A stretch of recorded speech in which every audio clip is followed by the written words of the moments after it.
Chris, thanks for coming back on the show. Yeah. Good to have you. Pleasure. You, what do you think when you look at yourself and you see a scene like that, dramatic scene? I'm reminded of people who come up to me and always say, "You look much better in person than you do on TV." Really? Which sounds vain, but actually it always makes me go, "Wow, not good." I've gotten that before too, JD. Yeah, I don't know what it is on certain shows. I don't know. I always feel like I look like the side of a cow or something, but that's all right. It's just a natural reaction, I think. I've heard a lot of actors who say they have a hard time watching themselves on screen. I have a much easier time if I'm in a totally different character part, like when I did Lovelace, where it's like, my hair was all boofed up, and I'm like, yeah, that's better. Yeah, well, because then you can project yourself as a character. You don't feel like you're seeing a representation of you. Yeah, right. But, which is weird for a guy that's essentially a sex symbol to say. I think I've gotten off that platform after Sex and the City's been over. Well, and now you're playing a disgraced I politician. look at myself as a character actor, maybe a leading man in a leading man's body, but a character actor. And you play a disgraced politician now. Well, I think he's gotten away from that. We're going to see. I haven't been inaugurated yet, so I don't know if it's going to happen or not. You never know with The Good Wife. Right. What's around the corner, like an assassin's bullet, maybe. I feel like there are storm clouds on the horizon. I'm just not quite sure because they don't tell me what those clouds are, but I have an ominous feeling of doom. Frankly. Is that when things go too well on camera for long enough, you know they're setting you up for something? But it's just the nature of the show where you're going down a road and you think you're going to reach a specific point, and all of a sudden you're taking a sharp right or left turn into a completely different territory. So it's what makes it a very good show, I think. Well, on Twitter you seem to be very vocal about politics. Oh, and yeah, so do you enjoy working on a show? Not a lot. I don't. Me on Twitter, you mean? Yeah. I don't Twitter a lot. No. I occasionally do to promote, maybe this or other things. I have in the recent upheaval of our government said a few things probably.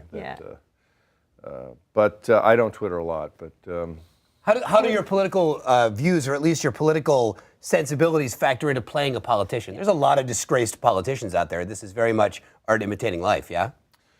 Yeah, but I think they've kind of moved off of that. That was a lot of fun the first 3 or 4 seasons. I mean, now I'm going to be the governor, so we're past that. And you see that played out in American politics all the time, where there are many second and third acts and we'll see what happens. Why do you think that is? Why do you think the American voter is willing to forgive something in a leader that they would never forgive in a spouse? Obviously, as we saw in the mayor's race, they're not always able to forgive. Usually the people that come clean, and it seems to me that when you do that, and you actually have good policy ideas and you actually have something to offer, I'm guessing that maybe that's a reason why. I don't know. Well, you also have a music venue, the Cutting Room. The Cutting Room. You're a co-owner. Have you guys been? We just had the most amazing band. It was an all-girls Led Zeppelin band on Monday, and apparently one of the Led Zeppelin either planned or saw them and like thought they were amazing somewhere else, but they were. It's this woman, the lead singer, has got the blonde hair and she looks exactly like Plant. Robert Plant. It's like, it was really fun. Yeah, we got a lot of great stuff, a lot of great bands. For those people who don't know, it's in New York City. Yeah, the Cutting Room's on 32nd, Park Avenue South and 32nd Street. How did you get East involved 32nd. in that? Oh gosh, we've had that since '99 in another area. Just love of music and getting tired of places where the music was loud, kind of amorphous sounds, not music that sort of makes you get emotional or makes you want to dance. But not background music, but music that with musicians who play instruments. Where you actually go and listen to the music and see the band, We have a great jukebox and you can eat. So this has been something that we've been involved with for years. And we have a much better live space now. It was very small when we started out, and now it's just a gorgeous space.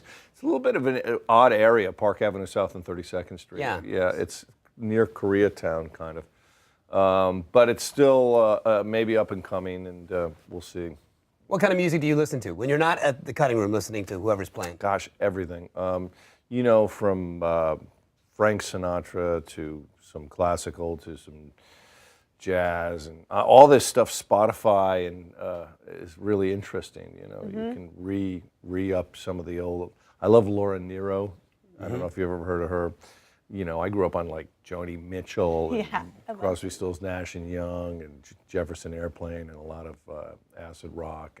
And it's amazing, as you said, the digital libraries that are online and they give you access to these things that you've There's forgotten an about. amazing amount of music out there. It's trying to find it for me, that including also the new music. I mean, I rarely listen to the radio. I mean, it's practically impossible to.